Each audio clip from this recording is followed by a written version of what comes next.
Hey everybody out there, it's Alabama Deep and coming back at you. All right, so look, I just got a call from our lender and the seller of our house that we have been coordinating with, and it looks like we are moving in sooner than anticipated, which is really, really good. So this video, however short it's going to be, or whatever we do tonight, I'm getting down to where I can investigate this watch to see what's up with it. Okay, this was sent by a viewer and subscriber. He is asking me to look at this. It was a Christmas gift, and then it started to mess up on him. And here we are now, this time out, past Christmas, to try and get this watch fixed and back onto the wrist of the person he gave it to.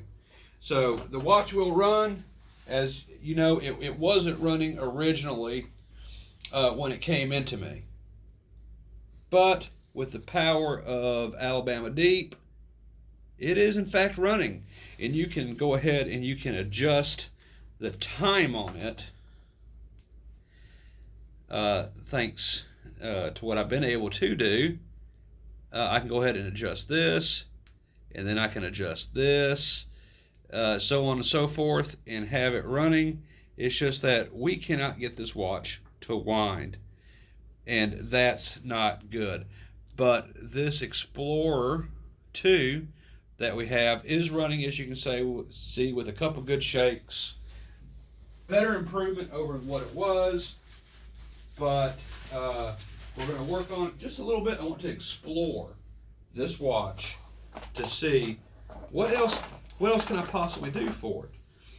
And I think what I'm going to do is we're going to take it apart just a little bit to see what we can do and find out and diagnose exactly what's going on with it. Why is it so crunchy?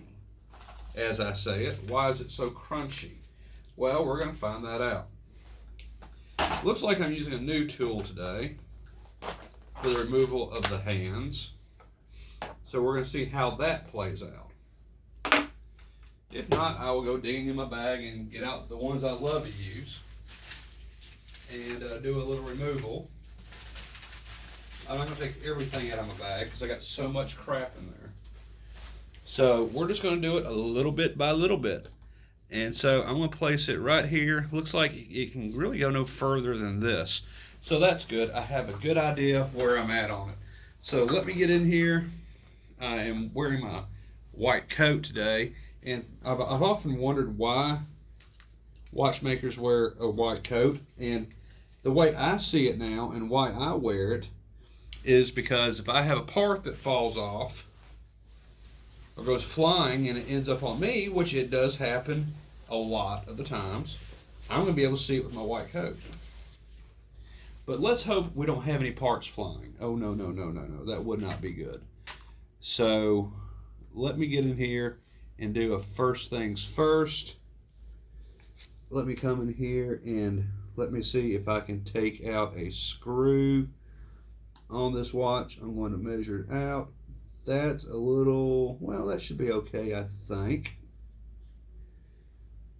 And let's go ahead and let's take out one of these screws, is what I'm going to do. And let's see if that can come on out now. Now it needs a couple more turns. So I'm going to do that.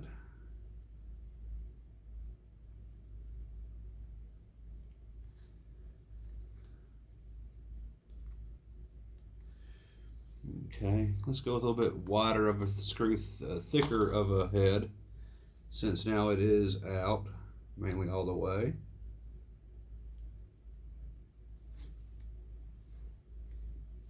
Okay, we got that out. And let's see what we've got.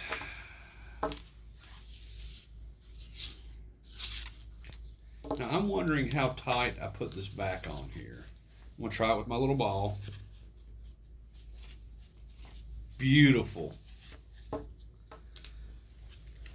That just comes right off. And so we want to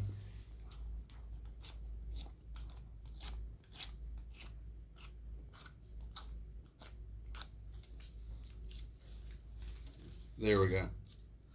Now, if you can see inside this watch, and I'm trying a different angle today, so we can do a little bit of zooming in. If it will zoom in. There we go. Let's take a look at the inside of this watch. This is a 32-35 clone movement. It looks really good, but I can tell it's definitely a clone. And if you're wondering how you can tell it's a clone, I'm going to show you here in just a minute. But let's go over this. This is the dial engraving on the inside of the Super Clone. Now you can tell the engraving on it is not 100% correct, but it is pretty close, as you can see. Okay, so it does have the markings on the inside. That's very cool. I do like that a lot.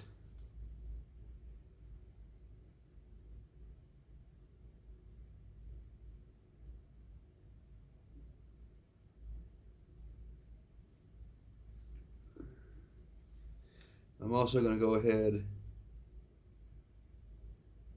take off the gasket. The gasket's good, looks fresh. So I went ahead and I just removed it so we don't get any type of skin debris on it per se. But that's a very good representation. But let me tell you how you can know it's a clone. Let's turn it over to its balance. You see the balance on it, and you see the pigtail. Let me see. You see the pigtail right there. That's how it should be on a real one. However, you have 1 and 2 concealed right there. If those weren't viewable, you would think that's a real movement because it's pretty good. But in fact, it is not. And looking at the balance wheel, you can see it doesn't have the screws to adjust the speed on it. So that's how we know it is in fact a clone. Okay, so I've got my block of wood here. We're still zoomed in on it. I'm going to try this angle for a little bit.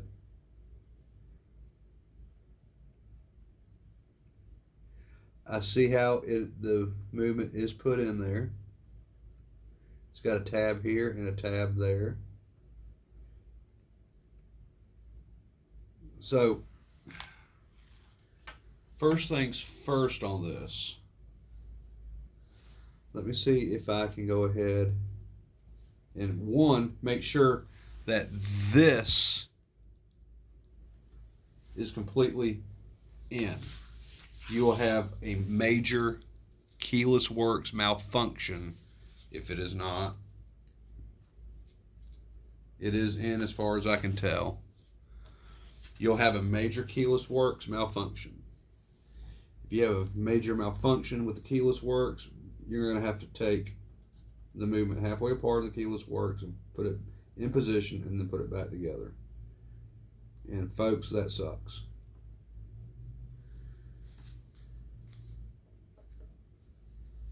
Alright, so we got the stem out. Stem is out on this watch.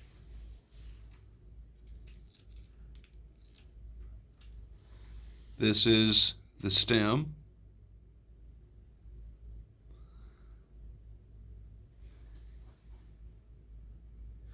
I'm going to take a examination of it. And oopsie, it looks like my prop popped out. Well, that sucks. Let's get the prop put back in. And I apologize for that. That was not supposed to happen at all.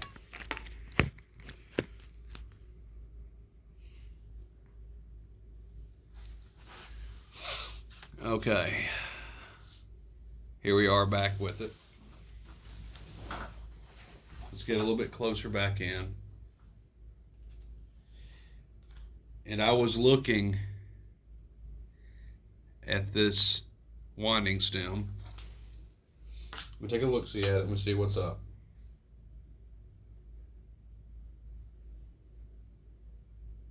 Looks fairly clean. I see some marks on it. That's usually not a good sign. But okay, but because this is a fine watch, let me put on a few finger cots now.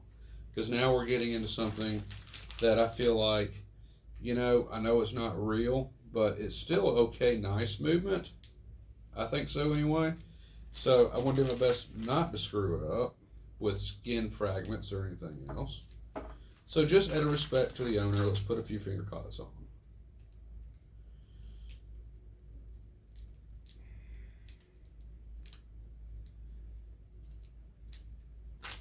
Alright, so I got some fingers on. And let me go ahead and let me start by taking out some screws. Now that's way too big. Turn it around. We do not want to scratch that movement, so let's move on down to something a little bit smaller.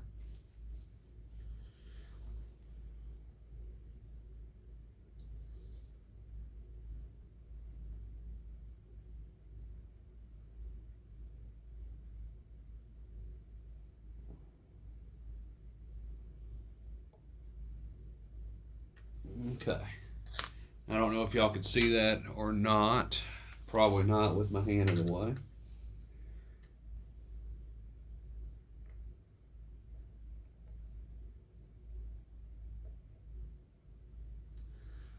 It looks like it wants to play a little hard to get. So that is out.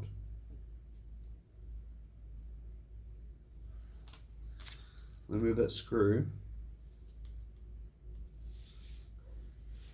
And by the way, I got plenty of these little screws just in case we lose one. I got plenty of clips too. So let me come in here.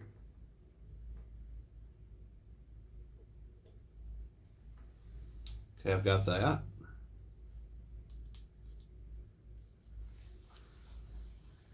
So I have one clip out, one screw out. Let me zoom out just a bit, if I can, so you can see it just a little bit better with what I'm doing. Okay, that should be fine.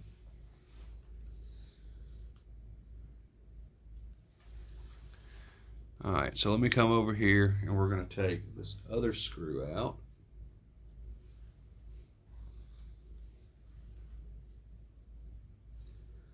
I see the reflection right there. Let me see if I can get it to where you guys can see it too.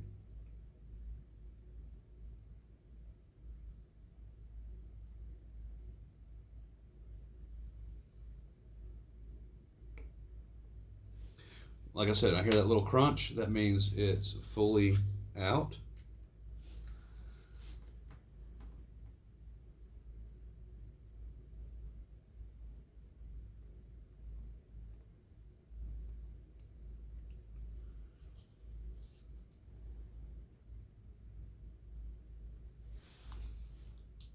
One screw.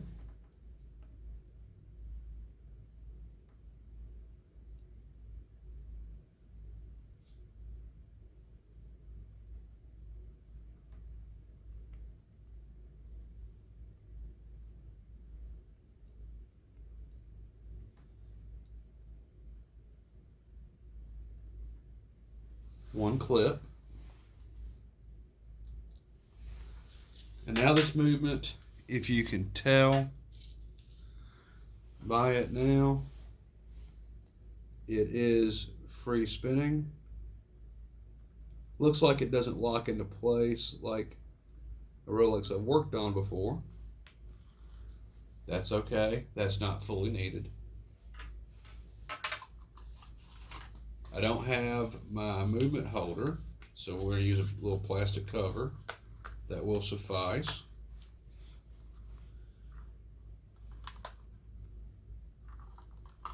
And that's going to take care of that. and it is down. Looks better. Okay. Now for little shits and giggles, we're going to move this out of the way to right here. Okay, so now I do have the movement. It is right here. It's still moving, which is good. Yep.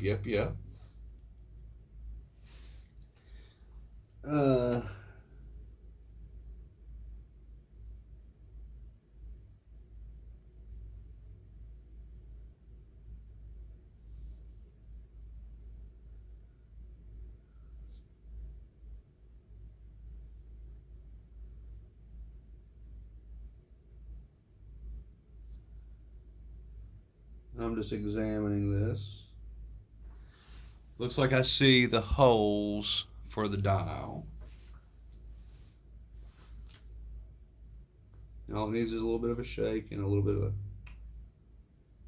possibly.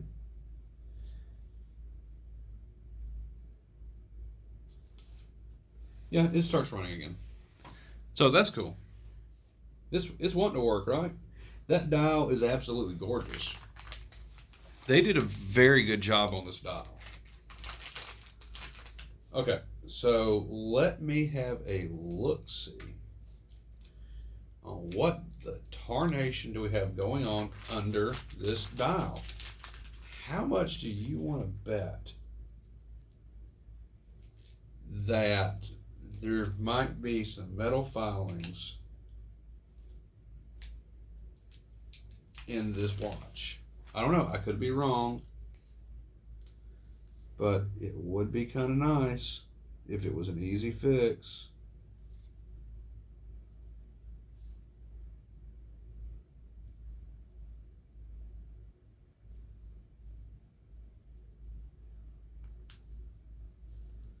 I've got it stopped.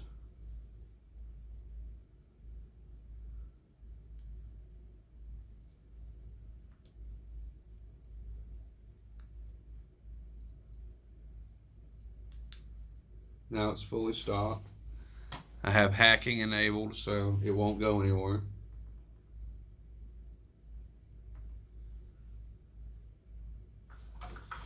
So I'm going to take a examination of it.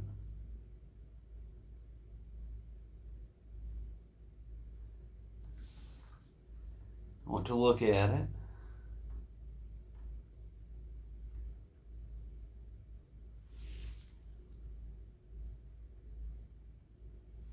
Okay. So I've seen this clearance space between the hands and the dial. What I want to do now is go ahead and see the difference between this, and that. I have. So I'm going to try to use these, which I have never used these before. So let me go very gently with this.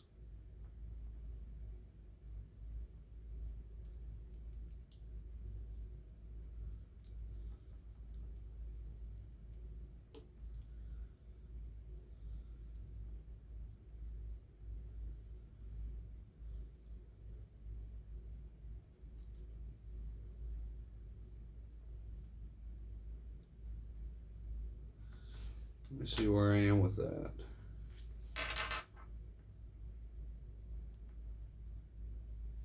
They haven't moved. This is my first time to use these tools, and I don't think I like that too much. Maybe I need to practice a little bit more, and maybe I'm babying it just a little too much, but I know the owner will definitely appreciate me babying it. So I guess I will start to unpack my bag. Let me see what I have over here, because I am going to need my removal tool. I know I'm spoiled with them. I'm spoiled.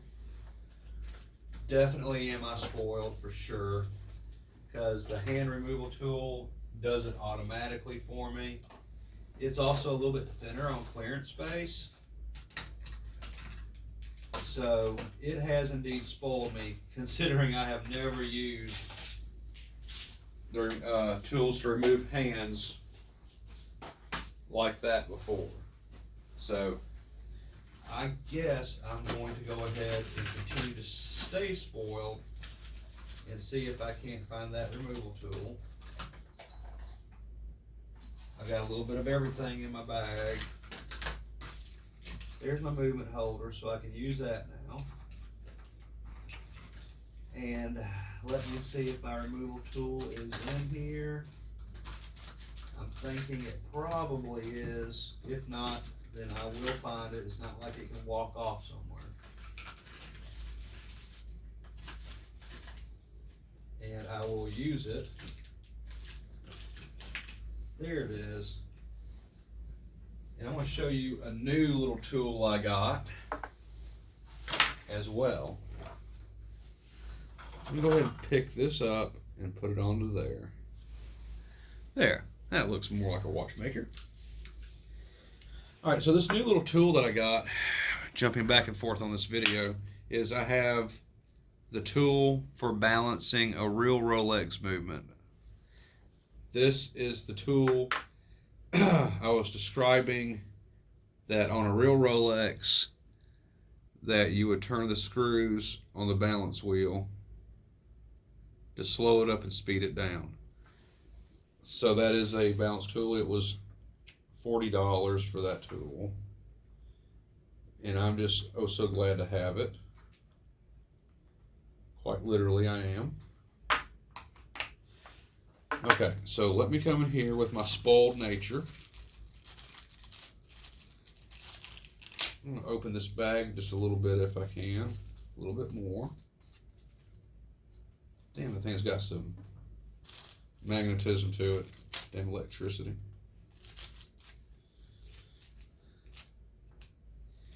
And let me go ahead and let me remove those hands. Now we got a bag over it for protection, of course. We don't want to scratch a dial up.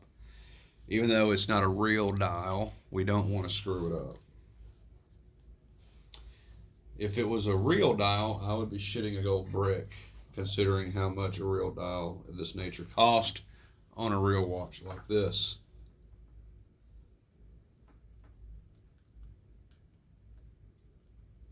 And just like that, the hands are gone. I like my little Presto tool. You know, that's what I'm going to call it, a Presto tool. Because automatically, presto, it's off. Alright, so there's my red that I'm using to remove the screws for the dismount. This looks like this one's going to be good enough to remove the dial itself, so I'm looking at the screw on the side.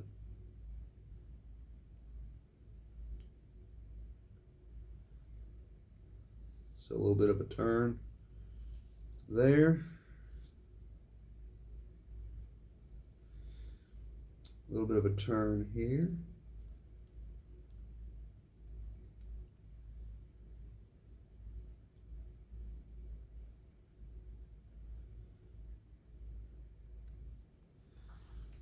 And let's see if that dial wants to come off. I'll use my little bitty screwdriver to come in here and start separating it.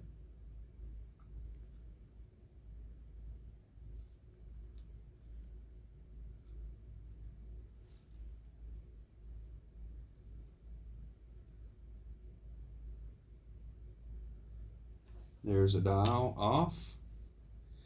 And then here we are looking at the actual movement. So let me come over here, I'll zoom in real quick on that and I'll show y'all what that looks like.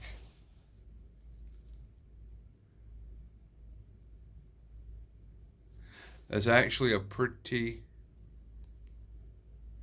good copy, if you ask me. And this isn't a 3135. You know, I keep saying it's a 3135, but gosh darn it, it's not. It is a GMT, so it's a 3285.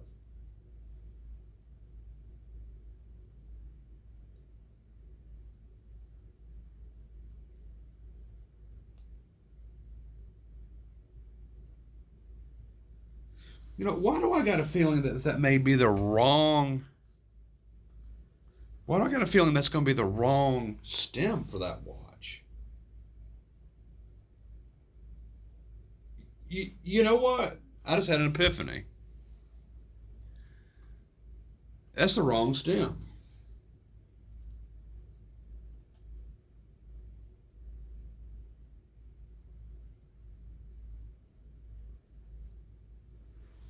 I bet you $1,000,000 that's what that is.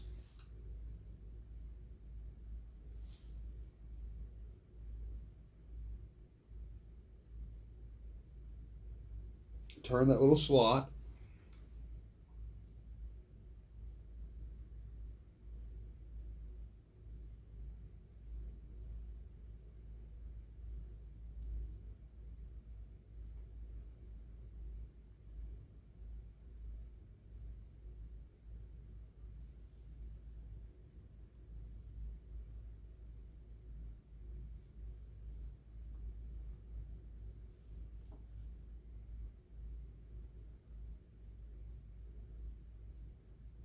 Uh, uh, uh, uh, uh.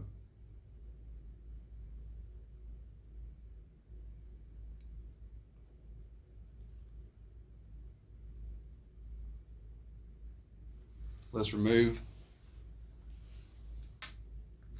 the calendar.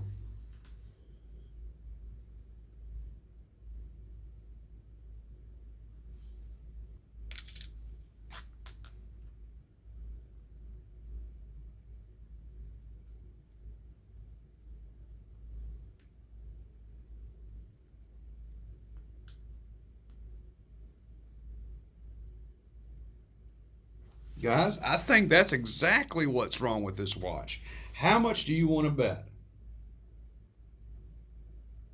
I guess taking it out of the case and fiddling with it to get that idea in my head. I see no metal filings anywhere on this movement.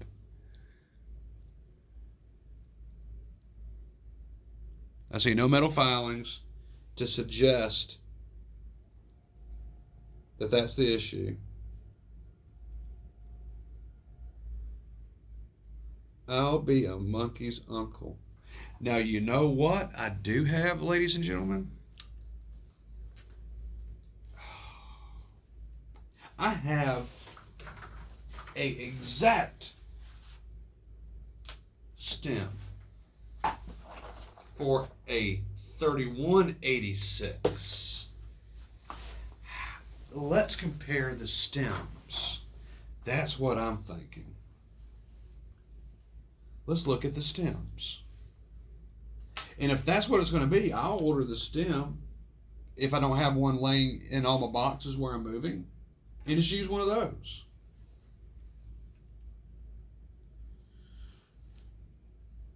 Give me just 1 second, folks.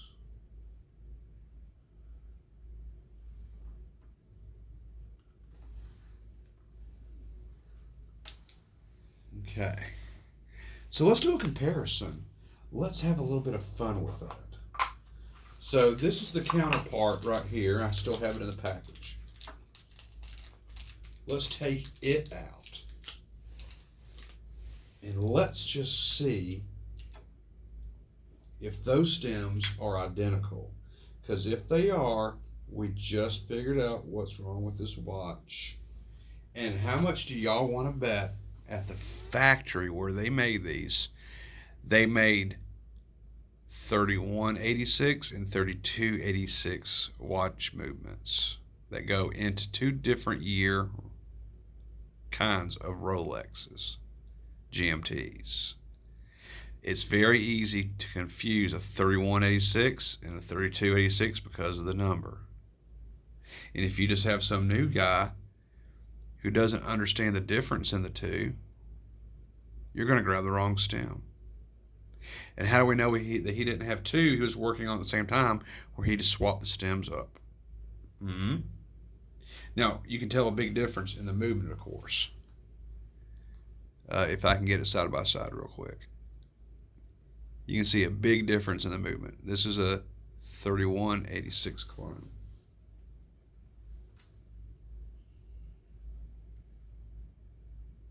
versus a 3286. Yepers. Okay, let's compare real quick. And then Scooby Gang, I think we solved a mystery. The crunchiness is only because it's the wrong diameter of stem.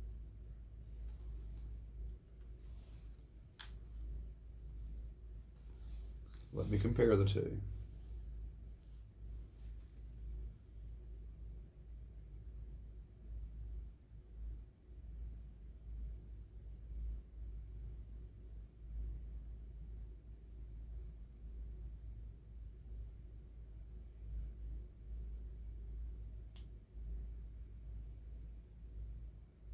Now, they do look different.